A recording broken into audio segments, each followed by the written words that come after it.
80% of the league are free agents. Like, everyone timed their contracts. Everybody signed one-year deals, and everyone timed their contracts to coincide with this new CBA. So literally, there's not even really any teams. There's only like 20% of the... Gentlemen and ladies, I want you to put down whatever you're doing and pay attention to the complete absurdity of what was just verified on national television for weeks.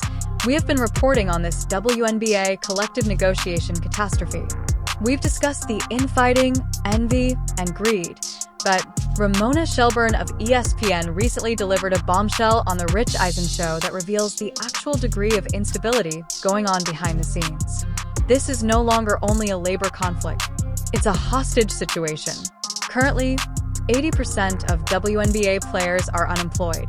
That sounds too absurd to be real, so allow me to reiterate. 80% of the WNBA's professional basketball players are now without a team. This was coordinated by them. In order to put pressure on the owner, they planned a mass contract expiration, which resulted in a situation where the league physically lacks enough contracted players to host a basketball game. The sport is on the verge of total collapse due to this created crisis. If you found the WNBPA's Valentine's Day poetry postings embarrassing, you won't believe the logistical problem they have purposefully caused. Ramona Shelburne explained everything. Last season, the Players' Union instructed its players to sign one-year contracts. They advised them to place a wager on themselves. We will all cash out at the same moment when the Caitlin Clark money comes in, they informed them. However, this is the issue with engaging in a financial chicken game. Someone has to veer eventually, and nobody is swerving at the moment. In Toronto and Portland, we have two brand new expansion teams. Are you aware of the number of players on their rosters? 0. The lack of a collective bargaining agreement prevents them from holding the expansion draft, which is supposed to be a moment of celebration for the development of women's basketball.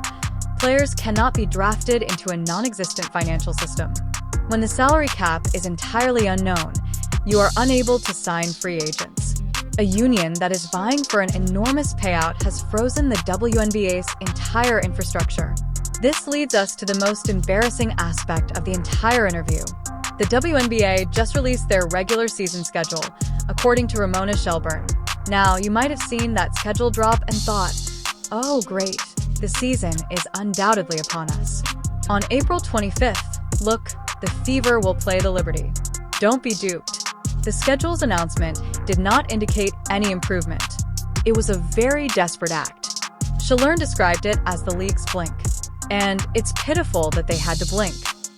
We're getting close here, Rich. I mean, I thought it was interesting the league put out a schedule because one of the pressure points I had been hearing was literally arena dates. You know how this goes. Like, if you don't have your dates on the schedule, they give them away to some concert. They give them away to some circus that comes to town, or they give them away to anybody else who wants to use the arena. Arenas cannot have open dates. And if you want those open dates, you gotta lock those in. So the league went forward with the idea of let's do the schedule, even though we don't even know who's on what team.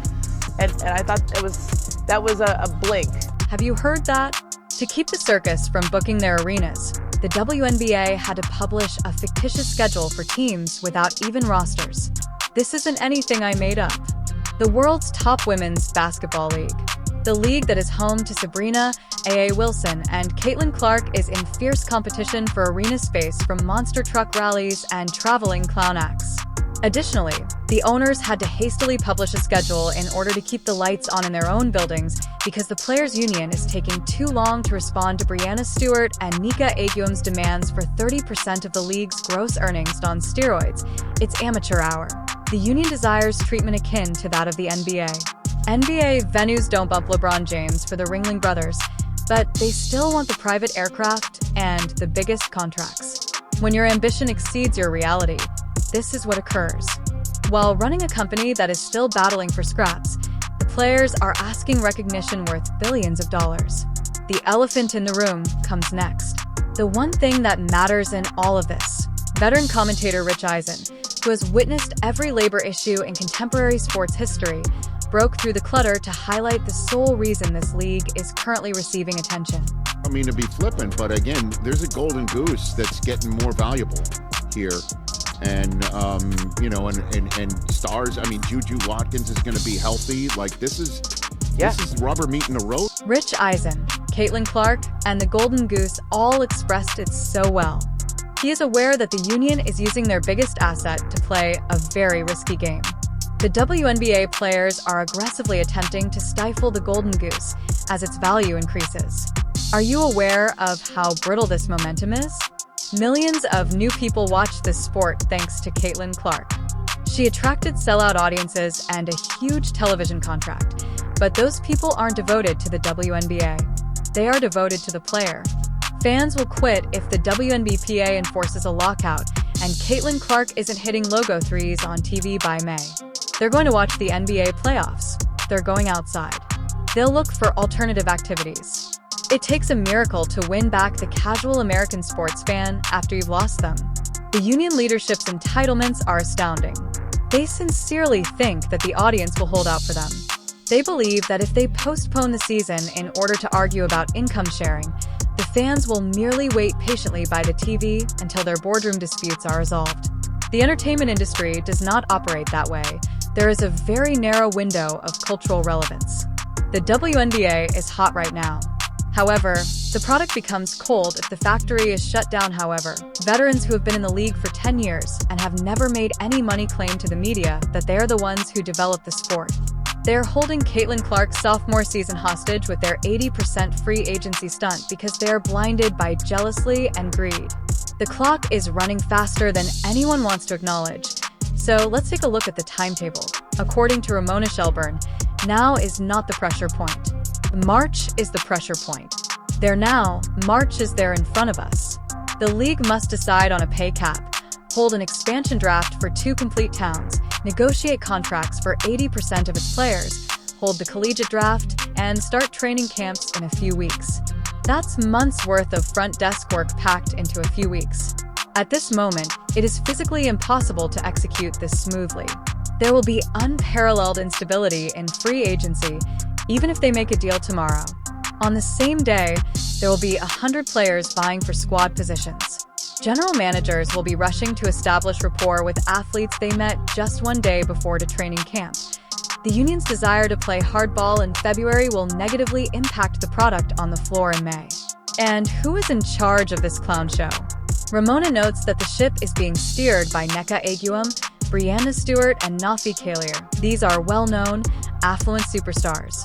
They have money abroad. They have agreements for endorsements. Their income is supplemented by the unparalleled league. They are able to forego a paycheck. They can afford to take a month off. However, what about the rookie who is attempting to join the team? What about the bubble player whose WNBA minimum contract provides all of their yearly income? The financial realities of their own rank-and-file members are completely unrelated to the union's leadership. They are using other people's chips to play a billionaire's game of poker. Adam Silver notices this. We discussed his 11th hour warning. Silver is aware that the union's leadership is pushing things too far. He is aware that the Golden Goose will perish if they fail to complete this by March. Disney, Amazon, and NBC are not willing to spend billions of dollars on a league that cannot even ensure that its players will show up for work. There are provisions in those networks' contracts that allow them to renegotiate or quit completely if the union forces a lockout. Unaware that they're going to dump the pie on the ground, the players believe they are competing for a larger share of the pie. This whole scenario is a masterclass in how to spoil something positive. Caitlin Clark was the lottery ticket of a lifetime for the WNBA. They only needed to cash it. All they needed to do was play basketball, get the huge pay raises the owners had already provided, and sign a fair collective bargaining agreement. However, ego got in the way.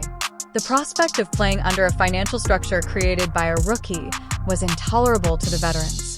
They told 80% of the league to become free agents in an attempt to establish their dominance. The arenas were kept captive by them. On national television, they made the league appear ridiculous. Fans, you should get ready for the very probable potential that the 2026 season may be postponed or, worse, canceled. The owners, supported by Adam Silver, are unwilling to give in to demands that would force their teams into bankruptcy, and the players' language is hardening rather than relaxing. We are witnessing the collision of an immutable financial reality with an unstoppable force of greed. Remember who struck the match if this season ends in flames. Caitlin Clark wasn't the one. The fans weren't the cause. The union leadership believed they were superior to the game. A group of veterans who put their own pride ahead of the sport's continued existence. There, waiting to lay the golden egg, is the golden goose. However, the WNBA currently has a knife to its throat. The blink has taken place. The arenas are reserved. The timetable is not real. There are no teams. The only thing that is certain at this point in the WNBA's 11th hour is complete, unavoidable catastrophe.